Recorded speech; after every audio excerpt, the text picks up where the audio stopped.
আমার কাছে ৩৬৫ দিনই নারী দিবস।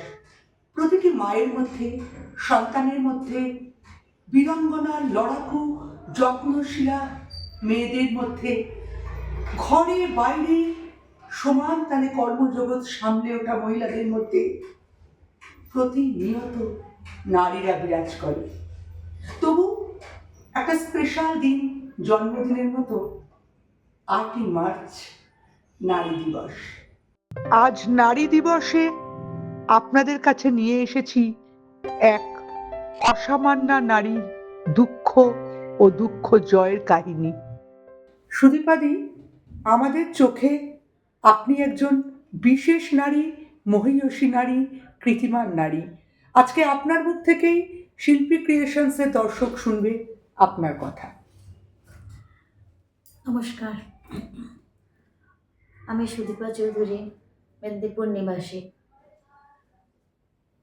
সাধারণ মধ্যবিত্ত ঘরেই আমার জন্ম, বেড়ে ওঠা, স্কুলিং সব কিছু শেষ করে বিদ্যাসাগর ইউনিভার্সিটি থেকে ইংরেজি সাহিত্য নিয়ে পড়াশোনা করার পর কিছুদিন শিক্ষিকা হিসেবে একটি কেন্দ্রীয় সরকারি বিশ্ববিদ্যালয়ে পড়িয়েছি।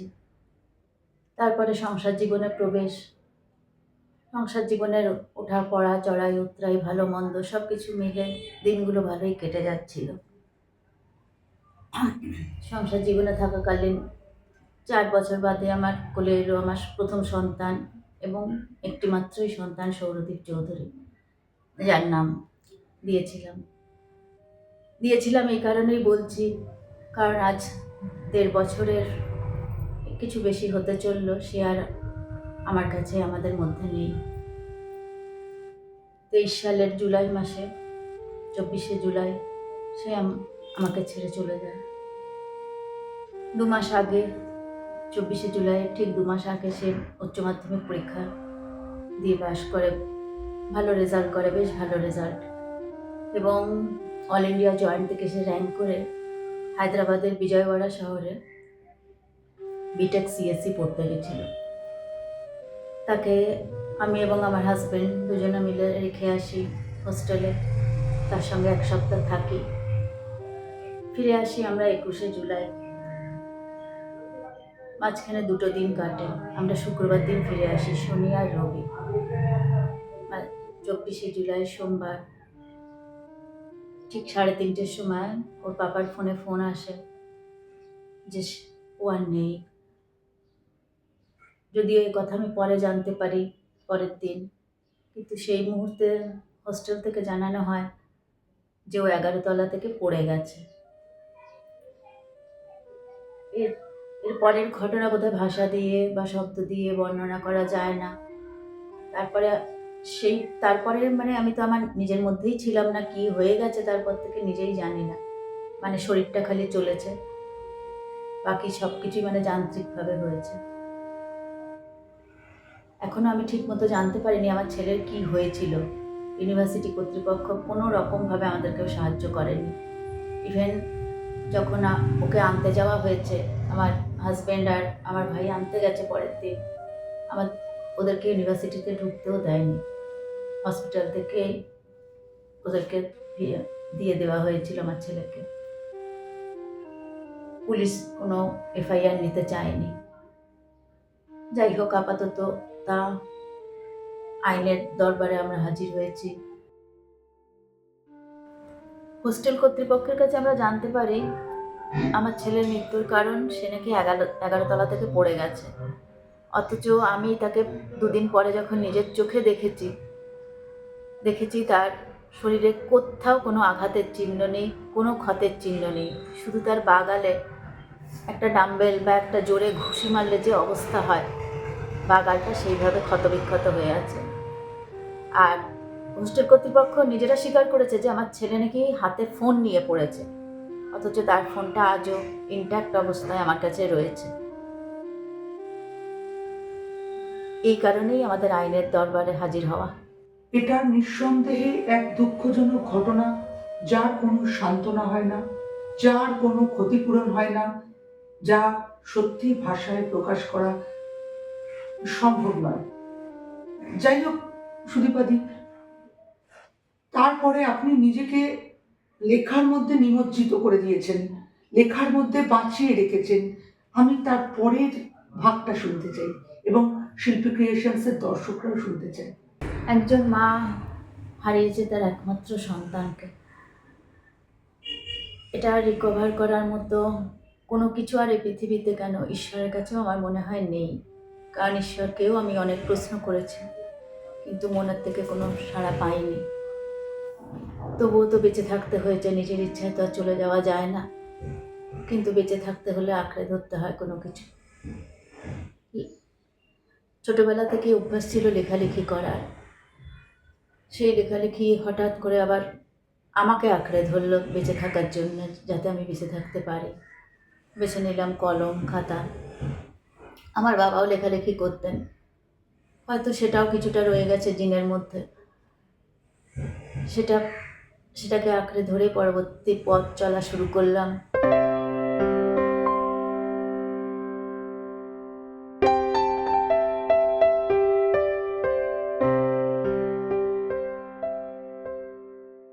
ঘর তো আমার শূন্যে ভরা, নিজের মধ্যেও শূন্যতা, কিন্তু তবুও যখন লেখালেখি করি বা তার মধ্যে থাকি, কিছুটা কিছুটা মনের মধ্যে স্যাটিসফ্যাকশন খুঁজে পাই, ভালো লাগে। চেষ্টা করছি বিশেষ করে ছোটদের জন্য বই লেখার। ইতিমধ্যে আমি 6টা বই লিখেছি। প্রচুর পত্র পত্রিকায় লেখালেখি করি, নিয়মিত ফেসবুকে লেখালেখি করছি। এভাবেই কেটে যাচ্ছে দিনগুলো এক একটা করে। কিন্তু শূন্যতা আমাকে ছাড়েনি, ছাড়তে পারে না। কি করে ছাড়বে? একটা ছেলে, একমাত্র ছেলে, হঠাৎ করে সে 19 বছর বয়সে চলে গেছে। তাকে একটি মুহূর্তের জন্যও ভোলা যাচ্ছে না।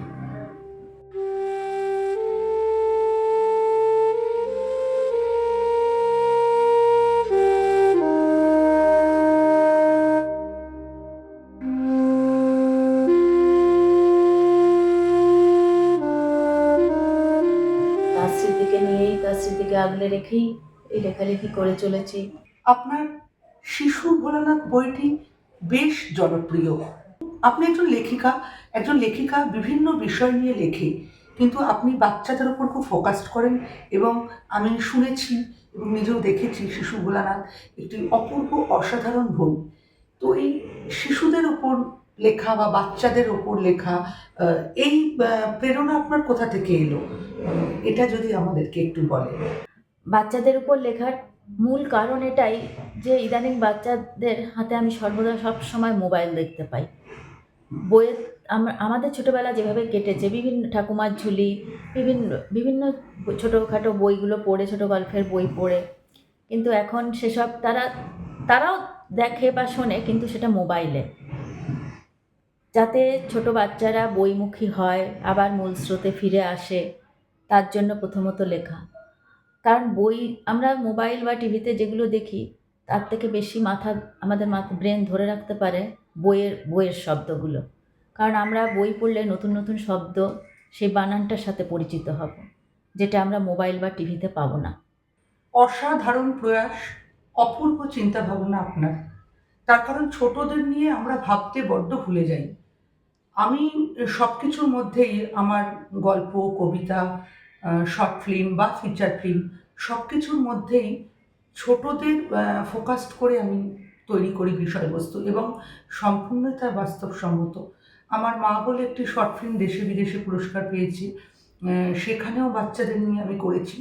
এবং মোবাইলটা যে মানুষকে সব কিছু দিতে পারে না, টেকনোলজি আমাদের ইমোশন, ভালোবাসা এগুলো যে কিনতে পারে না, স্নেহ দিতে পারে না, তার উপর আমার একটা ফিচার ফিল্ম রিলিজ হয়েছে, অনলাইন হবে, ওটিটি প্ল্যাটফর্ম ক্লিকে চলছে এবং বর্তমানেও মোবাইল নিয়ে একটা ফেস্টিভ্যাল মুভিতে যাচ্ছে আমার, সেটাও এই বাচ্চাদের উপরও করেছি।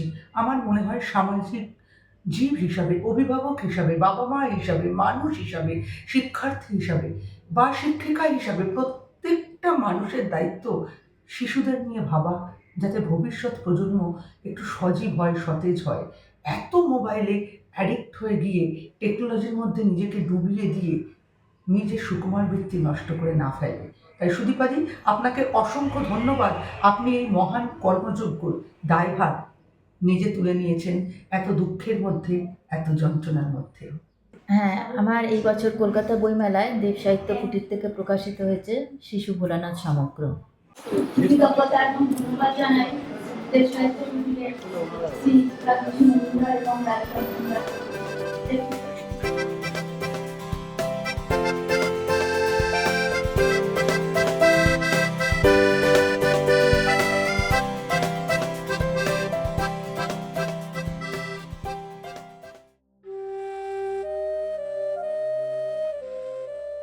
তার স্মৃতিকে বাঁচিয়ে রাখতে গড়ে তুলেছি আমি এবং আমার হাজব্যান্ড মিলে সৌরদীপ ফাউন্ডেশন।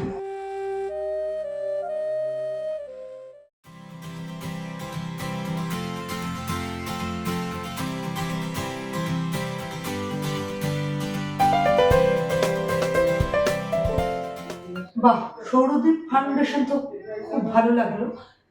সৌরদীপ ফাউন্ডেশন সম্পর্কে আরো একটু ডিটেলসে যদি আপনি আমাকে এবং শিল্পী ক্রিয়েশনসের দর্শকদের বলেন।